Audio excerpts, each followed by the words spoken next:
প্রিয় শিক্ষার্থীবৃন্দ, ইতিমধ্যে আমরা গুণোত্তর ধারার সসীম গুণোত্তর এবং অসীম গুণোত্তর ধারার যে সূত্রসমূহ তা আমরা পর্যালোচনা করেছি, প্রতিপাদন করেছি। এখন আমরা সসীম বা অসীম গুণোত্তর ধারা সম্পর্কিত গুরুত্বপূর্ণ গাণিতিক সমস্যার সমাধান নিয়ে আলোচনা করব।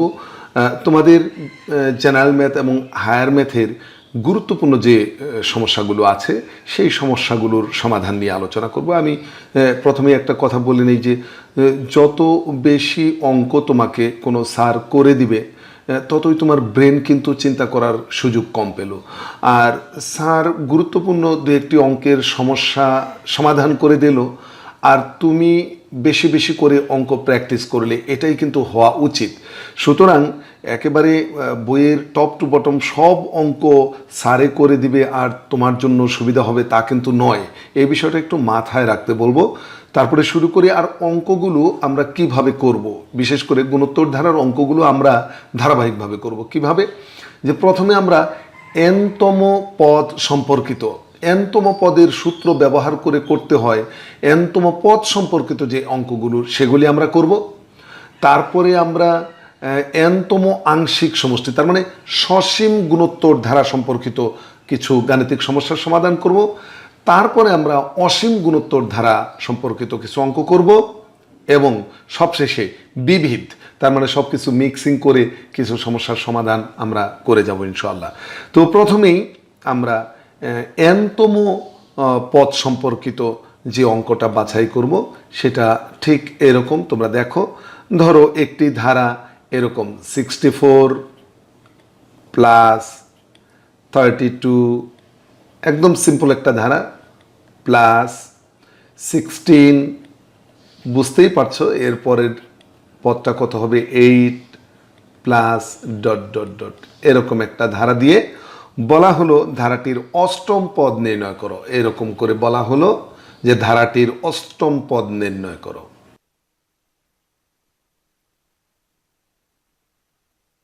ব্যাস, জাস্ট নিয়মটা কিন্তু শেখা। আসলে তুমি যদি এভাবে লিখতে থাকো তাহলে কিন্তু অষ্টম পদ তুমি পেয়ে যেতে পারো, কিন্তু আমরা কিভাবে সূত্রটা প্রয়োগ করে খুব সহজে বের করতে পারবো সেই জিনিসটাই কিন্তু আমরা দেখব। এই ধারাটির অষ্টম পদ আমরা কিভাবে নির্ণয় করতে পারি। দেখো, এই ধারাটি গুণোত্তর ধারা নাকি সমান্তর ধারা তা কিন্তু এখানে বলা হয়নি। সুতরাং সেই বিষয়টা আগে আমাদের এনশিওর করতে হবে যে এটি গুণোত্তর ধারা কি এটি সমান্তর ধারা, সেটি আমরা কিভাবে প্রথমে বুঝবো। লক্ষ্য করো যে এই 32কে যদি আমরা 64 দ্বারা ভাগ করি তার মানে এভাবে আমরা শুরু করতে পারি। দেখো, এই যে এখান থেকেই কিন্তু শুরু হবে। হ্যাঁ, এখানে এই যে দ্বিতীয় পদ ভাগ এই যে প্রথম পদ, রেজাল্ট কত হবে নিশ্চয়ই বোঝো। 32 দ্বারা যদি কাটাকাটি করি তাহলে উপরে 1 নিচে 2, রাইট? তোমরা নিচে নিচে করবা, আমি পাশাপাশি করছি। তারপরে এই যে তৃতীয় পদকে আমরা দ্বিতীয় পদ দ্বারা ভাগ করব। তৃতীয় পদ কত, 16, তাকে দ্বিতীয় পদ দ্বারা ভাগ করব। তার মানে 16/32 সমান কত হবে, সেই হাফই কিন্তু হবে, তাই না? আর আমরা এমনিতেই কিন্তু বুঝতেছিলাম যে আসলে এরকম একটা ধারা এখানে দেওয়া হয়েছে। তারপরে আরেকটা আছে যে এই যে চতুর্থ পদকে যদি আমরা তৃতীয় পদ দ্বারা ভাগ করি, চতুর্থ পদ কত, 8, তাকে আমরা তৃতীয় পদ 16 দ্বারা ভাগ করি, তাহলেও কিন্তু ভাগফল কত, হাফ। ওকে, তাহলে দেখা যাচ্ছে যে সব ক্ষেত্রেই ভাগফল যেহেতু একই, সুতরাং এটি একটি গুণোত্তর ধারা। তো আমরা লিখব অতএব প্রদত্ত ধারাটি একটি গুণোত্তর ধারা। হ্যাঁ, প্রদত্ত ধারাটি একটি গুণোত্তর ধারা যার প্রথম পদ আমরা লিখে নিই। প্রথম পদ কত, এটা তো লাগবে, তাই না? প্রথম পদ এ, প্রথম পদকে এ দ্বারা প্রকাশ করে আমরা জানি। প্রথম পদ এ কত, এই যে দেখো প্রথম পদ এ হলো 64। আর সাধারণ অন্তর তোমরা কিন্তু নিচে নিচে লিখবে। হ্যাঁ, সাধারণ অন্তর, অন্তর না কিন্তু এখানে অনুপাত, গুণোত্তর দ্বারা অনুপাত ভাগফল, সাধারণ অনুপাত। হ্যাঁ, সাধারণ অনুপাত কত, সাধারণ অনুপাতকে কি দ্বারা প্রকাশ করে, আর আর ইকুয়াল টু কত, ওই যে ভাগফল যেটা আসছে কত, হাফ। তাহলে এখন আমাদের বের করতে বলছে অষ্টম পদ। তো তুমি লিখবা আমরা জানি এনতম পদ, আমরা জানি এনতম পদ,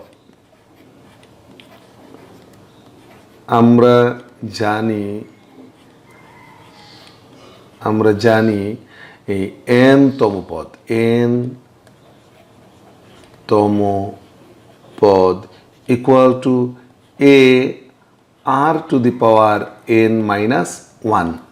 তাহলে আমাদের অষ্টম পদ বের করতে বলছে, তো আমরা লিখব অষ্টম পদ, অতএব অষ্টম পদ ইকুয়াল টু এই যে এর মান আমরা বসাবো 64, রাইট?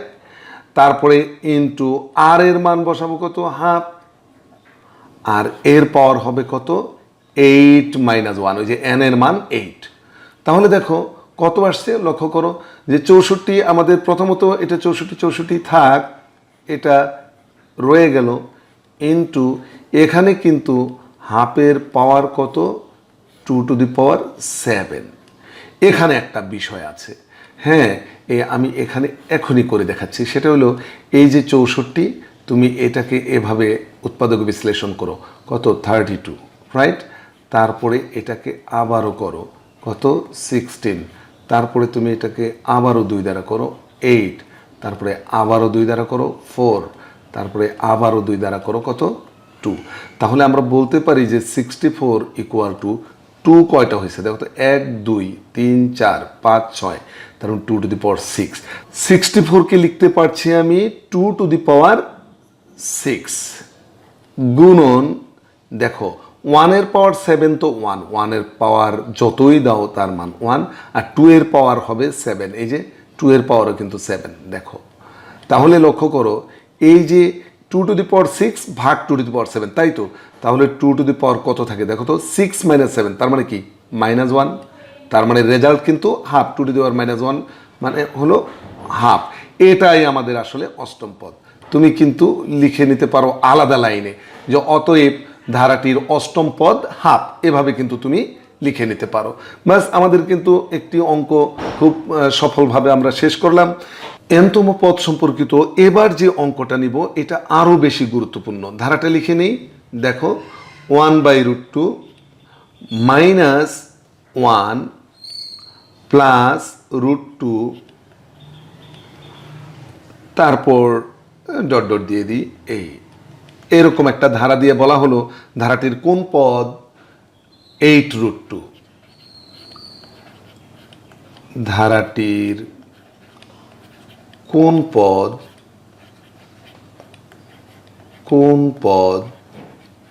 8√2। খুবই গুরুত্বপূর্ণ একটা অঙ্ক, বিশেষ করে গুরুত্ব বলতে আমি তোমাদের পরীক্ষার কথাই বলবো। পরীক্ষাতে এই অঙ্কটা কিন্তু প্রায় দেয়, খুবই গুরুত্ব ওই দিক থেকে। তো চলো এটা বের করি। একই ধরনের অঙ্ক, আসলে এটা যে একটা গুণোত্তর ধারা তা আগে প্রুফ করার প্রয়োজন। এজন্য আমরা লিখবো যে এখানে এইভাবে আমাদের যদি ধারার কথা উল্লেখ না থাকে যে গুণোত্তর না সমান্তর, তাহলে কিন্তু অবশ্যই আগে প্রুফ করতে হবে এটা গুণোত্তর না সমান্তর। দেখো এখানে এই যে দ্বিতীয় পদ, এই যে দ্বিতীয় পদ কত, -1, একে আমরা ভাগ করব প্রথম পদ দিয়ে। প্রথম পদ কত, 1/√2, লক্ষ্য করো, ইকুয়াল টু ওই যে -1 আমি আগে লিখলাম, আর এই ভাগটাকে গুণন চিহ্ন দিলে এই যে √2 কিন্তু উপরে আর নিচে কিন্তু 1, এই যে এই 1টা নিচে চলে গেছে। তাহলে এই 1 ক্যান্সেল, রেজাল্ট কত, -√2, লক্ষ্য করো। তাহলে আমরা যেটা দেখলাম দ্বিতীয় পদকে প্রথম পদ দ্বারা ভাগ করে ভাগফল পেয়েছি -√2। এবার আমরা দেখি তৃতীয় পদকে দ্বিতীয় পদ দ্বারা ভাগ করে তেমনটি পাই কিনা। দেখি তৃতীয় পদটা √2, একে ভাগ করব আমরা -1 দিয়ে। দেখো এটার রেজাল্ট অবশ্যই -√2, তাই না? এই মাইনাসটা এখানে থাকা আর এখানে থাকা একই, আর নিচের 1 থাকা না থাকা সমান কথা। সো দেখা যাচ্ছে যে উভয় ক্ষেত্রে ভাগফল পেলাম একই। সুতরাং আমরা বলতে পারি যে অতএব প্রদত্ত ধারাটি একটি গুণোত্তর ধারা। এটা আমরা লিখে নেব, যার প্রথম পদ, হ্যাঁ, এ ইকুয়াল টু, প্রথম পদকে এ দ্বারা প্রকাশ করা হয়, এবং আমরা দেখেছি ধারাটার প্রথম পদ ছিল 1/√2, রাইট? আর সাধারণ অনুপাত, হ্যাঁ, সাধারণ অনুপাত আর ইকুয়াল টু কত যেন, -√2, ওই যে ভাগফল যেটা আসছে উভয় ক্ষেত্রে সেইটাই সাধারণ অনুপাত। সাধারণ অনুপাত -√2। এখন আমাকে বলা হয়েছে যে কোন পদ 8√2, এই যে কোন পদ, ধারাটির কোন পদ 8√2। চলো আমরা এভাবে লিখে নেই যে ধরি ধারাটির nতম পদ ইকুয়াল টু 8√2। হ্যাঁ, যেহেতু আমাদের কোন পদ 8√2 সেটা বের করতে হবে, তো ধরি ধারাটির nতম পদ 8√2। তাহলে nতম পদের সূত্র তো আমরা জানি, a r to the power n - 1 equal to 8√2, right? হ্যাঁ, দেখো আমরা এনতম পদের সূত্র কিন্তু জানি, সেটা লিখলাম। আচ্ছা, ওকে, এবার এর মান বসাবো। এ তো প্রথম পদ আমরা লিখেছি 1/√2। দেখো আমরা লিখেছিলাম প্রথম পদে ইকুয়াল টু 1/√2 ইন্টু আর এর মান কিন্তু -√2। এই যে আর এর মান লিখলাম, আর পাওয়ার n-1। এন এর মান কিন্তু আমাদের জানা নেই, এন এর মানই তো বের করতে হবে, তাই না? এই যে 8√2। লক্ষ্য করো ক্যালকুলেশনটা একদম সহজ। হ্যাঁ, অনেক ক্ষেত্রে তোমরা এই যে পাওয়ার n-1 এগুলো দেখে ভয় পাও, কিংবা এই যে ব্রেকেটের ভিতরে -√2 এটা দেখে ভয় পাও। আসলে ভয় পাওয়ার কিচ্ছু নেই। লক্ষ্য করো একেবারে ইজি। এই যে নিচের এই √2 ও পাশে গেলে কি উপরে গুণন হবে না? এই √2 সাথে গুণন হবে। দেখো তাহলে এ পাশে থাকবে শুধু -√2 এর পাওয়ার n-1, আর ওপাশে এই যে এই √2 যখন এই √2 সাথে গুণন হবে তখন কিন্তু √2 গুণন হয়ে এটা হবে 2 8 এর সাথে গুণন হয়ে হবে 16। আশা করি বিষয়টা বুঝতে পেরেছ। এখন একটা বিষয়, এই যে এই 16কে তুমি যদি উৎপাদকে বিশ্লেষণ করো এটা হবে 8, তারপরে 2 দ্বারা দিলে এটা হবে 4, তারপরে এখানে 2 দ্বারা দিলে এটা আবার 2, তাহলে কত হয়? 16 ইকুয়াল টু কত? 2⁴। লক্ষ্য করো। আর এটা বোধহয় তোমাদের অনেকেরই জানা আছে, 16কে 2⁴ লেখা যায়। সো আমি তারপরেও একটু দেখিয়ে দিলাম কিভাবে আসে, সেটা দেখিয়ে দিলাম। তুমিও যদি অঙ্কের মধ্যে এটা দেখিয়ে দাও খারাপ হবে না। আচ্ছা, কিন্তু আমার যেটা কাহিনী, যেটা বলবো আমি, এখানে কিন্তু বাম পাশে কিন্তু বেসটা -√2, আর ওদিকে ডান পাশে কিন্তু 16কে লিখতে পারতেছি আমি 2⁴। এখানে কিন্তু বেস √2 আসে নাই। এখন এই জায়গায় আসলে অঙ্কটার গুরুত্ব, অর্থাৎ এই লাইনটাতেই আসলে অঙ্কটার সমস্ত মাহাত্ম্য। সেটা কি দেখো, এই যে -√2 এ পাশে, তার পাওয়ার n-2। আমার তো লক্ষ্য হলো n এর মান বের করা। তাহলে এই বেস দুইটা যদি আমি ইকুয়াল দেখাতে পারি, তাহলে পাওয়ার ইকুয়াল টু পাওয়ার লিখে n এর মান বের করতে পারবো, কেননা পাওয়ারটা তো nটা তো পাওয়ারে আছে। সো আমি পাওয়ার ইকুয়াল টু পাওয়ার লিখে তখন আমি n এর মান বের করতে পারবো। এই জন্য এই 2টাকে √2 বানানো দরকার। এই 2টাকে যদি √2 বানাতে চাই, এভাবে এটাকে স্কোয়ার দিতে হবে না। দেখো তো, এই যে √2কে স্কোয়ার দিলাম, তাহলে দেখো এটা 2, এই 2 এর পরিবর্তে কিন্তু এটা লিখেছি। আর ওই যে হোল টু দি পাওয়ার 4 এটা আমি লিখবো এরকম করে, বাস। দেখো এই 2 এর পরিবর্তে √2 স্কোয়ার, এই যে স্কোয়ার রুটে কাটে 2, আর ওই পাওয়ারটা এভাবে দিয়েছি। Very good. এবার চলো আমরা কিভাবে লিখতে পারি, -√2 whole to the power n-1 equal to, এখন দেখো এই যে √2 এর পাওয়ার আসলে কত? এই যে 4 আর 2 গুণন হয়ে 8, তাহলে এর পাওয়ার কিন্তু 8। এখন তারপরেও তো বেজ মিলে নাই, কেননা √2 না হয়ে মিলছে। এই √2 আগে তো মাইনাস আছে, এই √2 আগে তো মাইনাস নাই, তো মাইনাস আমরা একটা দিয়ে দিতে পারি না? কেন জানো? এই যে পাওয়ারটা জোর পাওয়ার থাকলে এখানে মাইনাস দেওয়া না দেওয়া একই কথা, কিন্তু আমি দিলাম কেন? এই বেজ মিলানোর জন্য। এখন দেখো বেজ ইকুয়াল টু বেজ, তাহলে পাওয়ার ইকুয়াল টু পাওয়ার, তাহলে আমরা কিন্তু লিখতে পারবো এখন যে এই n-1 ইকুয়াল টু 8। অতএব আমরা কি লিখতে পারি? অতএব লিখতে পারি n-1 ইকুয়াল টু 8, তাহলে বা n ইকুয়াল টু কত? 8+1। তাহলে আমরা লিখতে পারি অতএব n ইকুয়াল টু 9। অনেকে এই জায়গায় অ্যান্সার দিয়ে ফেলো, যেটা ঠিক না। তোমাকে কিন্তু বলে নাই যে n এর মান নির্ণয় করো। তোমার প্রশ্নটা কি ছিল? তোমার প্রশ্নটা ছিল যে কোন পদ 8√2। লক্ষ্য করো, কোন পদ 8√2। তাহলে এখানে n এর মান আমরা কিন্তু ধরে নিয়েছিলাম, ধরি ধারাটির n তম পদ 8√2। তাহলে n এর মান 9 পেয়েছি, তার মানে কি নবম পদ 8√2। এটাই হবে তোমার ফিনিশিং লাইন। তার মানে তুমি লিখবে অতএব ধারাটির নবম পদ 8√2। এইটা হলো তোমার অ্যান্সার, এই লাইনটা অ্যান্সার। অবশ্যই এই n ইকুয়াল টু 9 এখানে অ্যান্সার লিখবে না, লিখলে কিন্তু ভুল হবে, ওইটা তোমার চায় নেই কিন্তু, তাই না? খুবই চমৎকার একটা অঙ্ক কিন্তু করলাম আমরা n তম পদের সূত্র দিয়ে, যে n তম পদ ব্যবহার করে আমরা খুব গুরুত্বপূর্ণ একটা অঙ্ক করলাম। n তম পদ দিয়ে সাধারণত এ ধরনের অঙ্কই চলে আসে। আর একটা অঙ্ক আমরা করব n তম পদের অঙ্ক, এটাও অত্যন্ত গুরুত্বপূর্ণ, বিশেষ করে পরীক্ষার জন্য। চলো আমরা সেই অঙ্কটা করে ফেলি। তাহলে সেই অঙ্কটা হচ্ছে, একটি গুণোত্তর ধারার পঞ্চম পদ এবং দশম পদ দেওয়া আছে, ধারাটির তৃতীয় পদ নির্ণয় করতে হবে। এটাও কিন্তু আসলে n তম পদেরই অঙ্ক। হ্যাঁ, এটাও n তম পদের অঙ্ক। তো চলো আমরা এই অঙ্কটা করে ফেলি। হ্যাঁ, তো একটি গুণোত্তর ধারার, প্রশ্নটা আগে লিখে দিই। একটি গুণোত্তর ধারার পঞ্চম পদ, পঞ্চম আমি সংক্ষেপে লিখলাম, পঞ্চম পদ কত? পঞ্চম পদ দেওয়া আছে 2√3/9, 2√3/9, এবং দশম পদ, এবং দশম পদ, হ্যাঁ দশমও আমি সংক্ষেপে লিখলাম, দশম পদ, দশম পদ দেওয়া আছে কত? 8√2/81, 8√2/81, হ্যাঁ, হলে ধারাটির তৃতীয় পদ কত? হ্যাঁ, ধারাটির তৃতীয় পদ কত?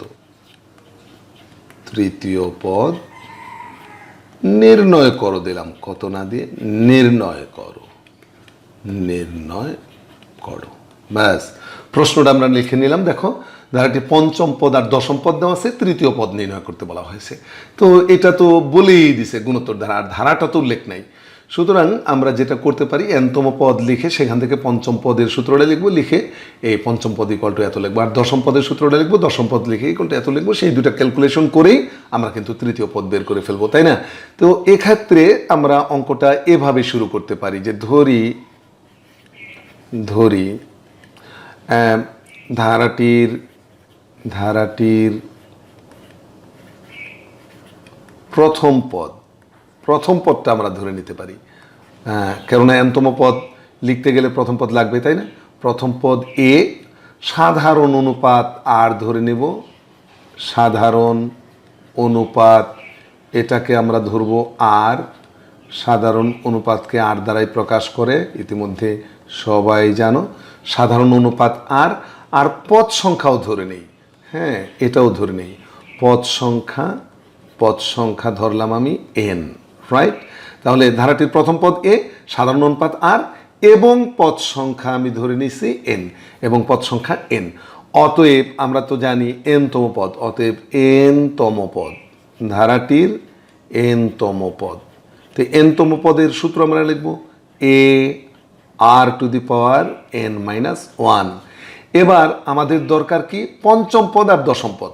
পঞ্চম পদ তাহলে লিখি, অতএব ধারাটির পঞ্চম পদ, অতএব পঞ্চম পদ, তাহলে n এর মান 5, তাহলে এ আর টু দি পাওয়ার, এই যে n এর জায়গায় 5-1, এটাকে আমি বাঁ দিয়ে লিখি একটু সরল করে, এ আর টু দি পাওয়ার 4, এই যে 5-1 মানে 4, তাহলে পঞ্চম পদ পেয়েছি। আর কি দেওয়া আছে? ধারাটির দশম পদ কিন্তু দেওয়া আছে, তাহলে লিখব দশম পদ, যে দশম পদ, এবং লিখি এবং দশম পদ, এবং দশম পদ। তাহলে একইভাবে এই যে এ আর টু দি পাওয়ার 10-1, তো তাহলে কি হয়?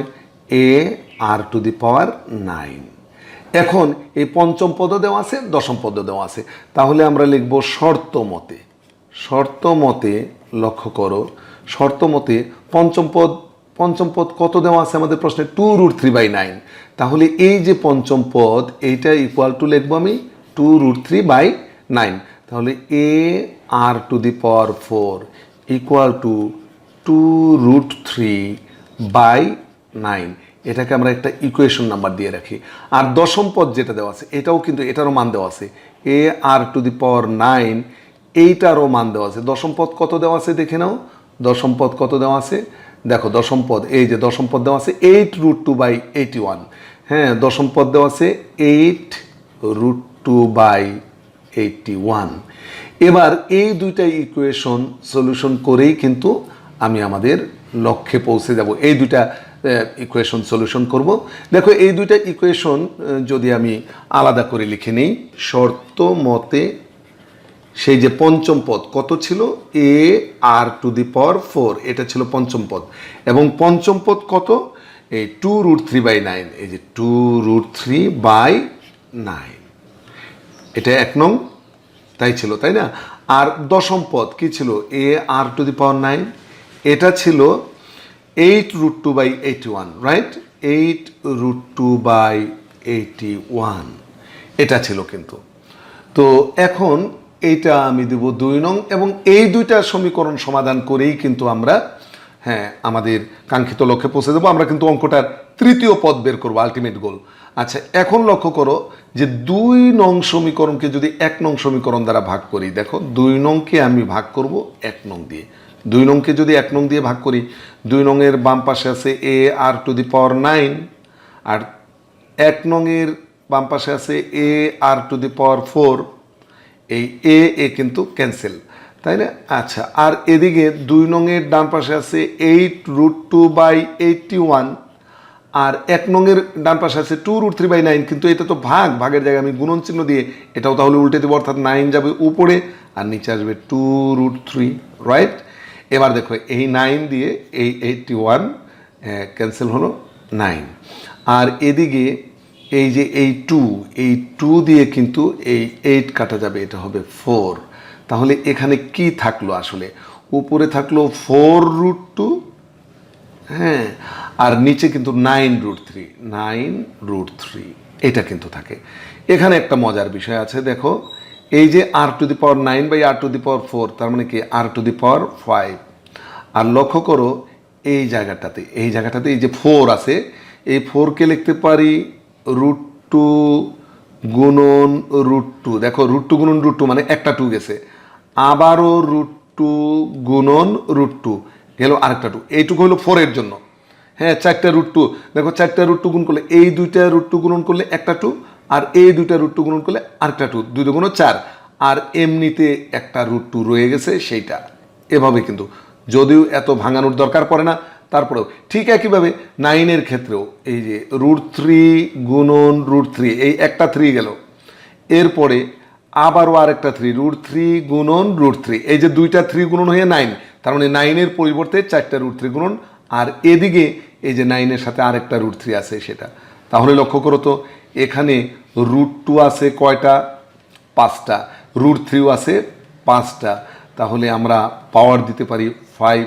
লক্ষ্য করো এখন r টু দি পাওয়ার 5, এখানেও পাওয়ার 5 ওখানেও পাওয়ার 5, তাহলে r ইকুয়াল টু √2/√3, আমরা কিন্তু লিখতে পারি r ইকুয়াল টু √2/√3। তাহলে আমরা কি লিখবো? অতএব r ইকুয়াল টু √2/√3।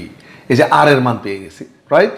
এখন আমরা কিন্তু r এর মান যে কোনো একটা সমীকরণে বসিয়ে আমরা কিন্তু এর মান পেতে পারি। তো 1 নংয়ে r এর মান বসাই, দেখো 1 নংয়ে r এর মান বসিয়ে, তো 1 নংয়ে a আছে, r টু দি পাওয়ার 4 আছে, তো r এর মান হলো √2/√3, এই যে r টু দি পাওয়ার 4 আছে, ইকুয়াল টু ডান পাশে কি আছে? ডান পাশে কিন্তু আছে 2√3/9, 1 নংয়ে কিন্তু এটা আছে, রাইট? তোমরা দেখে নাও। আচ্ছা এখন কথা হলো, দেখো খুবই মজার বিষয়, এ থাকলো, এই যে রুট, দুইটার মধ্যে রুট আছে না, একটা দিই, একটা দিয়ে এখানে উপরে 2 এখানে 3, আর এই রুট কিন্তু একটা দিয়েছে, আর ওই যে 4 পাওয়ার 4 এটাকে আমরা আরেকভাবে লিখবো, সেটা হলো এখানে স্কোয়ার দিলাম আর এখানে সেকেন্ড ব্রেকেট দিয়ে আরেকটা স্কোয়ার দিলাম। কেন জানো? এই যে স্কোয়ার রুটে কাটা দেবো, 2/3 থাকবে, তার মধ্যে স্কোয়ার, ওকে। আর ও পাশে 2√3/9, এটা এভাবেই থাক। এবার লক্ষ্য করো যে এখানে আমাদের এ ছাড়া আর কিছু অজানা রাশি নাই, এ স্কোয়ার রুটে কাটা, তাহলে এ ইন্টু এই যে 2/3 থাকে, 2/3, আর ওই স্কোয়ারটা থেকে যাবে, এই যে এই স্কোয়ার আর এই রুটে কাটা, আসলে কিন্তু কেটে দেখাবে না, আমি জাস্ট বোঝানোর জন্য কাটলাম। হ্যাঁ আর এই স্কোয়ারটা কিন্তু রয়েই যাবে, আর ও পাশে 2√3/9 এটা রয়ে যাবে। এখন লক্ষ্য করো এখানে কিন্তু আমরা লিখতে পারি a গুণন 4/9, এই যে 4/9 ইকুয়াল টু ও পাশে 2√3/9, রাইট? এবার লক্ষ্য করো যে উভয় পক্ষে কিন্তু 9 আছে, 9 দ্বারা উভয় পক্ষে গুণ করলে এখানে আসে a গুণন 4 ইকুয়াল টু 2√3, কত ইজি হয়ে আসলো। হ্যাঁ এখন অতএব এ আমরা বের করে ফেলতে পারি এখন খুব সহজে, a ইকুয়াল টু 2√3/4, তো এই 2 দ্বারা এই 4 যদি আমরা কেটে দেই তাহলে থাকবে 2 নিচে আর উপরে √3/2। তাহলে দেখো আমরা এর মানও পেয়েছি আর এর মানও পেয়েছি। এখন কিন্তু তৃতীয় পদ বের করা একেবারেই সহজ। অতএব ধারাটির তৃতীয় পদ আমরা লিখব, অতএব ধারাটির তৃতীয় পদ। তৃতীয় পদের সূত্র লিখি, তৃতীয় পদ কি হবে? a r টু দি পাওয়ার 3 - 1, তাই না? আচ্ছা এখন এর মান কত? আমরা তো এর মান পেয়েছি, এই যে কেবলই পেয়েছি এর মান √3/2, তাহলে এর মান বসালাম √3/2। আর এর মান কত পেয়েছিলাম মনে আছে নিশ্চয়ই নাকি? তাহলে দেখে নাও, মনে না থাকলে দেখে নাও আর এর মান হলো এই যে √2/√3, √2/√3, তাহলে এটা হলো √2/√3। তাহলে দেখো এইটা আর এইটা সরি, তাহলে দেখো এই আর এর মান এটা বসানোর পর এখানে পাওয়ার আছে 3 - 1, তার মানে কি পাওয়ার আছে 3 - 1 মানে 2। এবার লক্ষ্য করো এই যে √3/2 এটা থাক, গুণন এখানে এই দুইটা রুট একসাথে দিয়ে দাও। আসলে এত ডিটেলস করার প্রয়োজন পড়ে না, তারপরে করলাম তোমাদের বোঝার সুবিধার্থে, অনেকের জন্যই সুবিধা হবে। হ্যাঁ, এই যে স্কোয়ার, তাহলে স্কোয়ার রুটে কাটা, তাহলে কি থাকে দেখো এদিকে √3/2 গুণন এখানে কিন্তু 2/3, কেননা স্কোয়ার রুটে কাটা গেছে, রাইট? এই 2 আর এই 2 কিন্তু ক্যান্সেল, তাহলে কি থাকে এখন দেখো উপরে √3 নিচে 3, উপরে √3 নিচে 3, তাহলে উপরে √3 থাকলো, নিচে 3কে লিখতে পারি আমি √3 × √3। এখন এইটা ক্যান্সেল, তাহলে এখানে 1, তাহলে রেজাল্ট কি 1/√3, 1/√3। তার মানে আমরা ফিনিশিং লাইন কি লিখতে পারি? অতএব ধারাটির তৃতীয় পদ 1/√3। আশা করি তোমরা এই অঙ্কটাও খুব চমৎকার বুঝেছো। এনতম পদ সম্পর্কিত আরও অত্যন্ত গুরুত্বপূর্ণ দু একটি অঙ্ক আমরা করব, এবং তার মধ্যে প্রথম যে অঙ্কটা আমি তোমাদেরকে বলবো এটা অনেক অনেক বেশি গুরুত্বপূর্ণ, অনেক বেশি গুরুত্বপূর্ণ। সেটা হলো 5 + x + y + 135। এ ধরনের দুটি অঙ্ক আছে অবশ্য। এত গুণোত্তর ধারাভুক্ত হলে x এবং y এর মান নির্ণয় করো। এই অঙ্কটা আমরা সমাধান করব। দেখো এটাও এনতম পদ সম্পর্কিত একটা সমস্যা। তো চলো এটা আমরা কি বলি, এই ধারাটা যে গুণোত্তর ধারা তা কিন্তু বলেই দেওয়া আছে, সুতরাং সেই পর্বটা কিন্তু আমাদের করতে হবে না যে এটা গুণোত্তর ধারা সেটা প্রমাণ করা, ওই পর্বটা আমাদের এখানে দরকার নেই, কেননা গুণোত্তর ধারা এটা বলাই আছে। এখানে আমরা বলবো যে প্রদত্ত গুণোত্তর ধারাটির প্রথম পদ, এভাবেই আমরা অঙ্কটা শুরু করতে পারি। বলবো প্রদত্ত গুণোত্তর ধারাটির প্রথম পদ, প্রদত্ত গুণোত্তর কথাটাও অ্যাভয়েড করলাম, প্রদত্ত ধারাটির প্রথম পদ, a = 5। এই যে প্রদত্ত ধারাটির প্রথম পদ a = 5। আর সাধারণ অনুপাত r = লক্ষ্য করো এই যে x কে 5 দ্বারা ভাগ, তাই না? তাহলে x/5, এটা সাধারণ অনুপাত। আবার এমনটিও তো হতে পারে এই যে তৃতীয় পদকে দ্বিতীয় পদ দ্বারা ভাগ, তৃতীয় পদ হলো y, তাকে দ্বিতীয় পদ দ্বারা ভাগ, ওকে, এটাও তো সাধারণ অনুপাত, একই ধারার, সুতরাং ইকুয়াল দিয়ে লিখতে পারি। আর এদিকে চতুর্থ পদকে তৃতীয় পদ দ্বারা ভাগ করলে এটাও তো সাধারণ অনুপাত, তার মানে 135/y, এটাও সাধারণ অনুপাত। হ্যাঁ, এই লাইনটাতেই কিন্তু আসলে অঙ্কটার মাঝে যা, এই লাইনটা এভাবে লিখলেই আমরা অঙ্কটা খুব সহজে করতে পারবো। ওকে, তো এখন আমাদের দেখো ধারাটার আরেকটা গুরুত্বপূর্ণ বিষয় লক্ষণীয়, যে মাত্র 4টি পদ বলা আছে ধারাটার, তার মধ্যে প্রথম পদটা 5, ডিজিটাল মান, প্রতীক নয়। আর এই যে চতুর্থ পদটা কোনো প্রতীক নয়।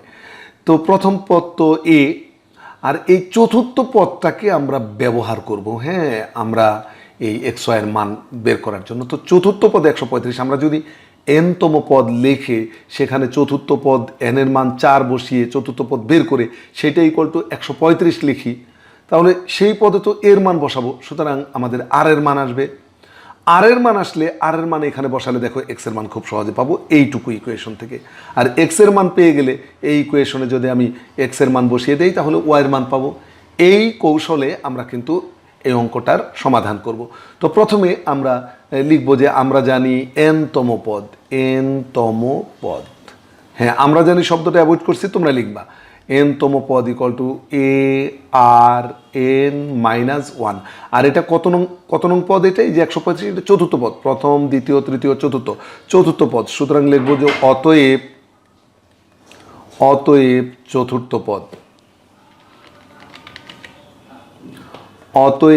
চতুর্থ পদ এ আর 4-1, এটাকে আমরা একটু সংক্ষেপ করে লিখতে পারি এ r to the power 3 A R cube. এটা কিন্তু চতুর্থ পদ, আর এই চতুর্থ পদ কত দেওয়া আছে 135। আমরা তাহলে লিখতে পারি যে শর্ত মতে এ আর কিউব ইকুয়াল টু 135, আমরা এটা কিন্তু লিখতে পারবো, তাই না? এই যে শর্ত মতে এ আর কিউব ইকুয়াল টু 135।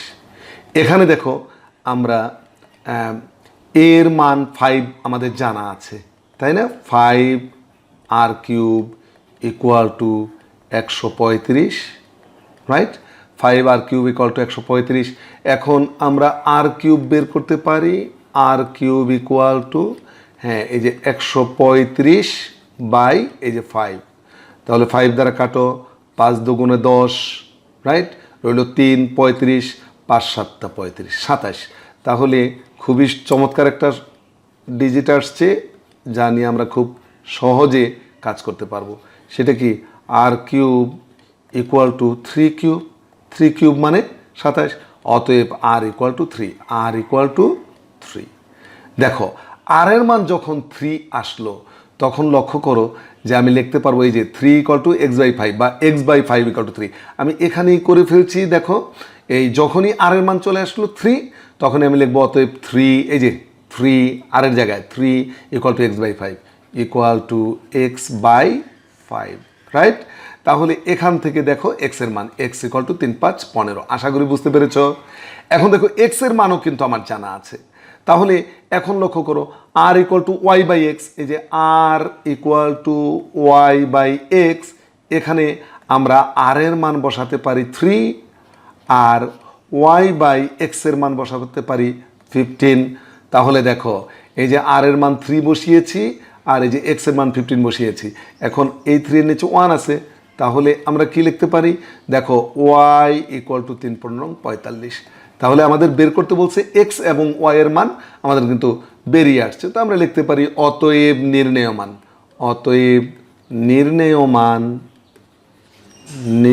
মান x ইকুয়াল টু 3 এবং y ইকুয়াল টু 45। বাস, এভাবেই কিন্তু তোমরা অঙ্কটা সমাধান করতে পারো। এবং এই নিয়মেরই আরেকটা অঙ্ক আছে, সেখানে পদ একটা বেশি দেওয়া আছে, অর্থাৎ এখানে আমাদের x এবং y এর মান বের করতে হলো, আর ওখানে বের করতে হবে। প্রশ্নটা আমি লিখে দিই জাস্ট, তোমরা অবশ্যই ওই অঙ্কটা যদি তোমরা পারো তাহলে এটাও পারবে। অর্থাৎ প্রশ্নটা আমি লিখি, অবশ্যই তোমাদের বইতে আছে 3 plus x plus y plus z, অজানা রাশি, এক্ষেত্রে 3টা। তারপরে কি পঞ্চম পদটা দেওয়া আছে 243। এই গুণোত্তর ধারাটির এক্স ওয়াই জেড এর মান নির্ণয় করো। তো এখানে তো খুব সহজ, ওই যে প্রথম পদ a ইকুয়াল টু 3, সাধারণ অনুপাত আর ইকুয়াল টু কি হবে বলো তো? এই যে x/3, রাইট? এই যে x/3 ইকুয়াল টু y/x, এই যে y/x, এই যে y/x ইকুয়াল টু এখানে কি z/y, এই যে z/y ইকুয়াল টু এই যে 243, এই যে 243, এই 243/z, 243/z। এই যে আর এর মান এভাবে আসলো। এখন আমরা এনতম পদ লিখবো। এনতম পদের সূত্র লিখি, এনতম পদ, আমি বাংলাগুলা না লিখে জাস্ট মিলিয়ে দিচ্ছি। এনতম পদ ইকুয়াল টু কি এ r to the power n-1। এখন দেখো এটা কত নাম্বার পদ? এই যে 243, প্রথম, দ্বিতীয়, তৃতীয়, চতুর্থ, পঞ্চম, তাহলে আমরা লিখবো পঞ্চম পদ, রাইট? এর আগের অঙ্কে চতুর্থ পদ ছিল 135, আর এখানে পঞ্চম পদ দেওয়া আছে কত? পঞ্চম পদ ইকুয়াল টু কত দেওয়া আছে? এই দেখো পঞ্চম পদটা আগে এখানে বের করি, এ আর টু দি পাওয়ার 5-1, তার মানে কি 4। এখন শর্ত মতে এইটা ইকুয়াল টু কি লিখবো? A r to the power 4 equal to কত?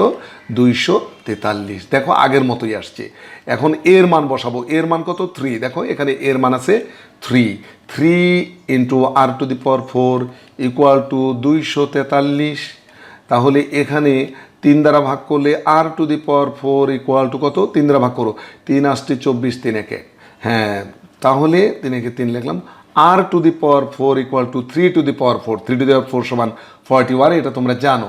তাহলে দেখো r ইকুয়াল টু 3, এখানেও কিন্তু আমরা এই অঙ্কেও কিন্তু r এর মান 3 পেলাম, এর আগের অঙ্কেও কিন্তু r এর মান 3 পেয়েছি। এখন লক্ষ্য করো তো যে এই যে r ইকুয়াল টু x/3, তাহলে এই যে r ইকুয়াল টু x/3, এই r এর জায়গায় এই এখানেই করি, r এর জায়গায় তোমরা অবশ্যই নিচে নিচে করবে, r ইকুয়াল টু এই যে r এর জায়গায় 3 লিখলাম, x বাই এই যে 3, তাহলে x ইকুয়াল টু কত, x ইকুয়াল টু 9, তাহলে x এর মান পেয়ে গিয়েছি আমরা। এখন r equal to y by x, এই যে r মানে 3 equal to y by x, এই যে y বাই x। এখন x এর মান আমরা কি জানি, এই যে x এর মান আমরা কত পেয়েছি, 9, তাহলে 3 equal to y by x এর মান 9, that is y equal to কত, 3 নং 27, y ইকুয়াল টু এই যে 27, রাইট। এবার z এর মান দেখো, z by y equal to কিন্তু r, তাহলে এই যে r ইকুয়াল টু এই যে z বাই y, তাহলে r তো 3, আর z এর মান আমরা বের করব, y এর মান কত 27, তাহলে দেখো আর গুণ করো, z ইকুয়াল টু 3 7 21, 2 3 2 6 8 দিয়ে 8, এই যে আমাদের কিন্তু বের হয়ে গেছে, রাইট। n-তম পদের সূত্র ব্যবহার করে গুরুত্বপূর্ণ যা যা অঙ্ক হয় তা কিন্তু আমরা করে ফেলেছি। তোমাদের অনুশীলনীর অঙ্কগুলাই কিন্তু আমরা করলাম। আশা করি তোমরা যদি এটা ভালোভাবে প্র্যাকটিস করো, ইনশাল্লাহ n-তম পদ সম্পর্কিত যে কোনো অঙ্ক আসলে তোমরা খুব সহজে, খুব অনায়াসে, খুব চমৎকার করে আনসার করতে পারবে ইনশাল্লাহ।